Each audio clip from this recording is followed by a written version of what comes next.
भूलना नहीं, याद रखना, याद में रखना। हिंदी साहित्य इतिहास को 4 कालों में विभाजित किया गया है। पहला आदिकाल है, जो उसका और एक नाम है वीरगाथा काल। दूसरा भक्ति काल है, उसका नाम है उत्तर मध्य काल। और तीसरा रीति काल है, इसको वीरगाथा काल भी कहते हैं। और चौथा आधुनिक काल, उसको जो 1900 से अब तक गद्य काल, कहानी काल, उपन्यास काल, छायावाद काल, द्विवेदी युग, ऐसा बहुत सारे नामों से जाना जाता है आधुनिक काल। फिर हम कबीरदास जी के बारे में आज पढ़ेंगे। कबीरदास जी भक्ति काल के निर्गुण भक्ति धारा के, सगुण भक्ति, निर्गुण भक्ति, सगुण भक्ति के जो प्रवर्तक कवि माना जाता है तुलसीदास जी और मीराबाई, सूरदास आदि सभी होते हैं। निर्गुण भक्ति धारा के प्रमुख कवि है कबीरदास जी। एक ज्ञानाश्रयी शाखा के प्रमुख कवि है। निर्गुण भक्ति में भी 2 शाखाएं हैं, ज्ञानाश्रयी शाखा और प्रेमाश्रयी शाखा। निर्गुण भक्ति धारा के प्रमुख कवि है जो कबीरदास जी, ज्ञानाश्रयी शाखा के प्रमुख कवि माना जाता है। जो इनका जन्म 1440 में वाराणसी के जौनपुर में हुआ है।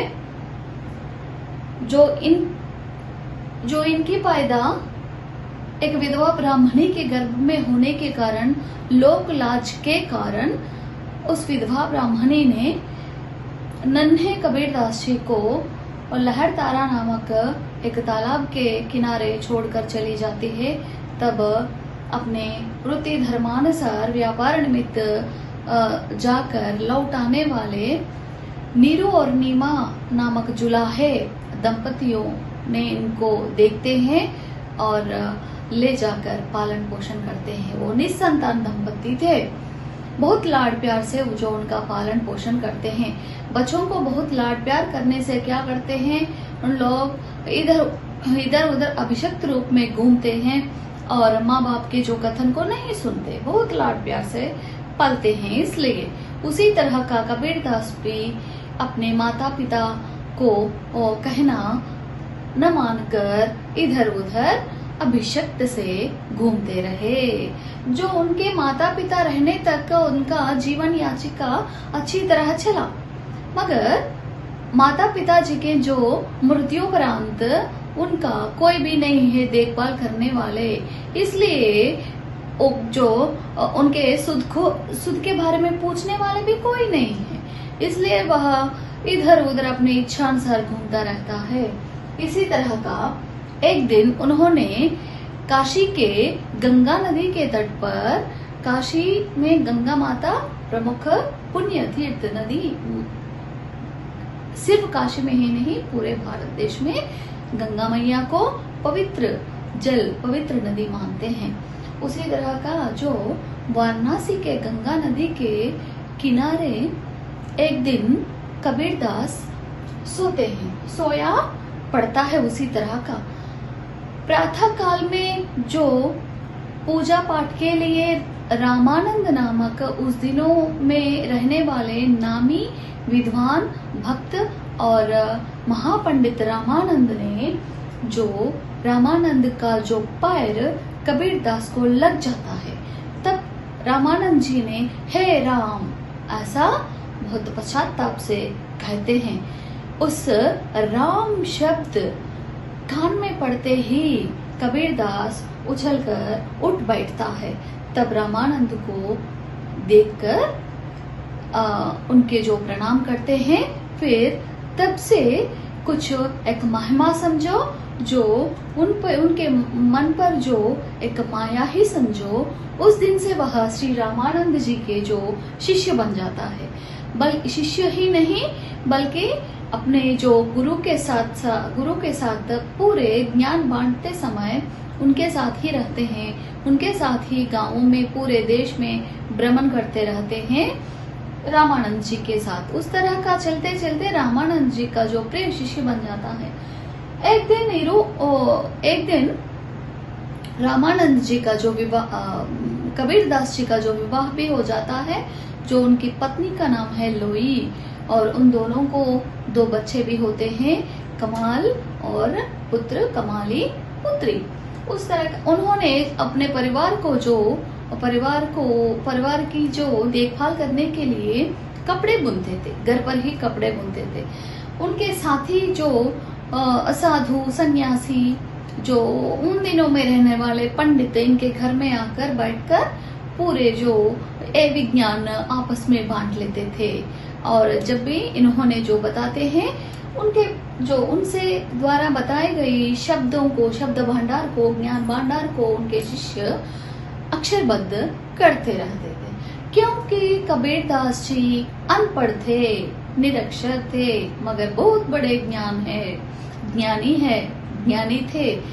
ज्ञानी बनने के लिए शिक्षा की कोई जरूरत नहीं होती है ना, कोई जरूरत नहीं है। ज्ञान बनने के लिए, ज्ञानी बनने के लिए, ज्ञान प्राप्त करने के लिए शिक्षा की जरूरत नहीं जो पड़ती है। इसलिए कबीरदास जी अनपढ़ होने के बावजूद भी पूरे जो देश में भ्रमण करते हुए उन जगहों में रहने वाले पाखंडों को, जो अंधविश्वासों को, जो सगुण रूप में हो जाने वाले कर्मकांडों के जो बलि विधानों को, समाज में रहने वाले कुरीतियों को देखकर बहुत उनका विरोध करते हैं।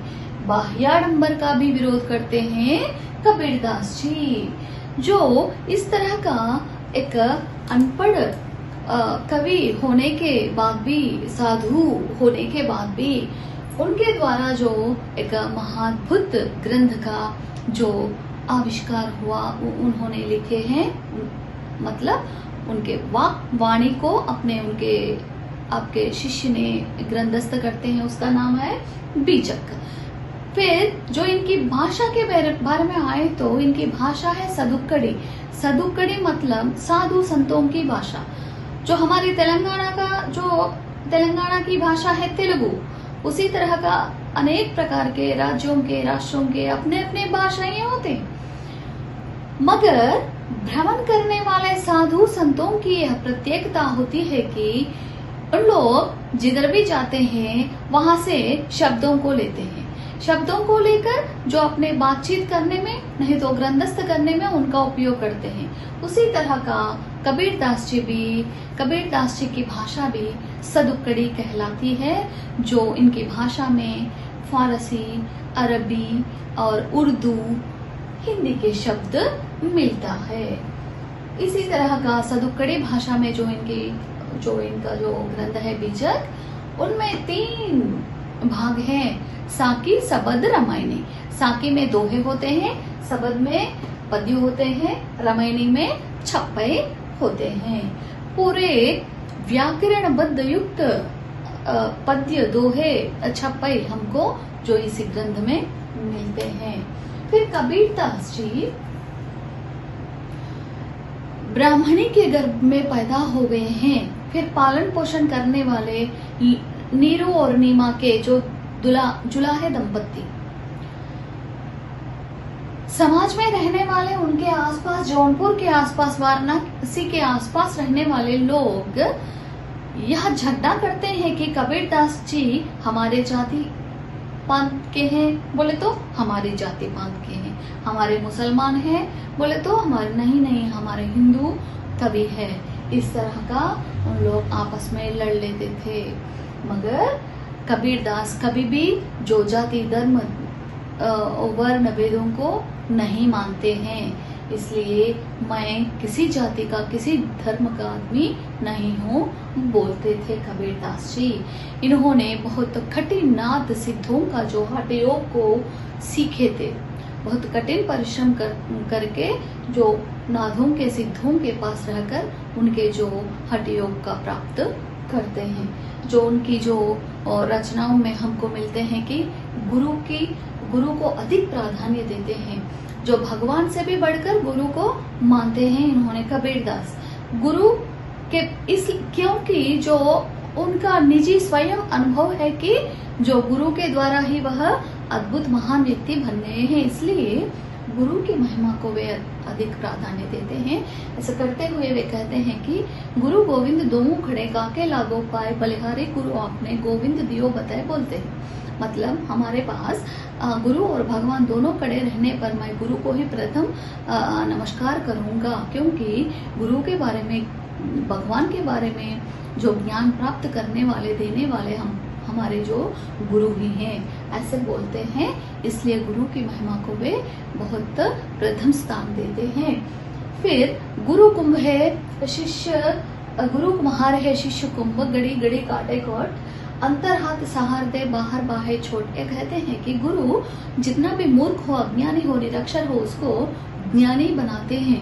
कैसे कि कुम्हार घड़े बनाते समय उस मिट्टी में रहने वाले जो कूड़े करकट को जो निकाल कर अच्छा जो खास मिट्टी को लेके जो गड़े बनाते हैं, उस गड़े बनाते समय भी अंदर हाथ देकर ऊपर से एक पीड़ा लेकर अच्छी तरह का जो मारते हुए उस गड़े को गोल गोल बनाते हैं। इस तरह किस तरह का मार करता है कि गुरुजी कुम्हार की जो कच्चे जो गड़ा टूट ना जाए और अच्छा गोल गोल में आकार का जो प्राप्त अच्छे गोल आकार प्राप्त करे। इस तरह का गुरु भी अपने शिष्य में रहने वाले जो दुर्गुणों को, ज्ञान को दूर कर देता है, जो वह पूरा बिगड़ न जाए और अच्छा ज्ञानी बन जाए। उसी तरह का वे कहते हैं कि रहस्यवादी कवि बोले ना हम जो कबीर दास के बारे में, इसलिए वे कहते हैं कि जो करना है अभी कर लो काम को, और किसी भी जो कर्तव्य को टालना नहीं। आज ऐसा हुआ, कल क्या होगा किसी को नहीं पता, एक क्षण में ही पूरा बदल जाएगा। इसलिए वे कहते हैं कि काल करे सो आज कर, आज करे सो अब, पल में प्रलय होएगो बहुरे करोगे कब। प्रलय आ जाने के बाद तुम करने के लिए कोई भी नहीं बचता, इसलिए जो करना चाहते हो झटपट कर लो, ऐसा बोलते हैं। और वे रहस्यवादिता दोहे बताते हैं कि मानुष जन्म दुर्लभ है, देह न बारंबार, तरवर थे फल झड़ी पड़िया बहुरी न लागे डार। मनुष्य का जन्म एक ही बार होता है, बार बार नहीं होता है। इसलिए इस मनुष्य जन्म को सार्थक बनाने के लिए कोशिश करो। जिस तरह का पेड़ से पत्ते और फल झड़ जाते हैं, फिर उसी डाल पर नहीं लग जाते, उसी तरह का एक बार मनुष्य का जन्म हम प्राप्त लेते हैं, फिर दूसरी बार मनुष्य का जन्म पाना बहुत दुर्लभ होता है। इसलिए जो पैदा हो गए हो अपने कर्तव्य को निभा लो। फिर वे कहते हैं कि जो समाज में रहने वाले अंधविश्वासों को खंडन करते हुए वे कहते हैं कि केसन कहाँ बिगड़िया, जो मोड़ो सो बार, मन को काहे को मोड़िए, जामे विषय विकार। वे कहते हैं कि जो बार बार आप लोग मंदिर में, जो मस्जिद में, जो भी जिधर भी ही जाओ, अपने जो प्रत्येक पूजालय में जाकर आप केश का खंडन करते हैं, उस केश का खंडन करने से कोई फायदा नहीं होता है। तुम मन में रहने वाले जो विष को, दुर्गुण को और स्वार्थ को खंडन करो, तभी तुम महान बन जाओगे। उसी तरह का वे कहते हैं कि विग्रहाराधना का खंडन करते हुए वे कहते हैं कि वे करते हैं कि पहाड़ पूजे हरे मिले, जो मैं पूजो पहाड़, ताते या चाकी बलि पीस का है संसार। विग्रहाराधना जो बाह्याडंबर करना, ठाट बाट से पूजा पाठ करना, समय को जो व्यर्थ करना, धन को व्यर्थ करना होता है, जो आप काम करते हुए भी मन में भगवान के जो ध्यान कर सकते हैं, उससे समय बचता है और धन भी बचता है। इसलिए मंदिरों में, मस्जिदों में इधर पूजा करना छोड़ दो। इसलिए तुम लोग अच्छी तरह का जो भगवान का दर्शन प्राप्त कर लोगे। और वे रहस्यवादिता के दोहे बताते हुए कहते हैं कि लाली मेरे लाल की, जित देखो तितलाल, लाली देखकर मैं गई, मैं भी हो गई लाल। भगवान को ढूंढते ढूंढते मैं पूरा विश्व ढूंढ लिया है, पूरा राष्ट्र ढूंढ लिया है, मगर मुझे कोई भी फायदा नहीं हुआ, मुझे भगवान नहीं मिला। फिर आखिरकार मैं यह जान लिया है कि भगवान मेरे अंदर ही बसा हुआ है। इसलिए इस तरह का कबीरदास भक्ति काल के निर्गुण भक्ति धारा के ज्ञानाश्रयी शाखा के प्रमुख कवि माने जाते हैं।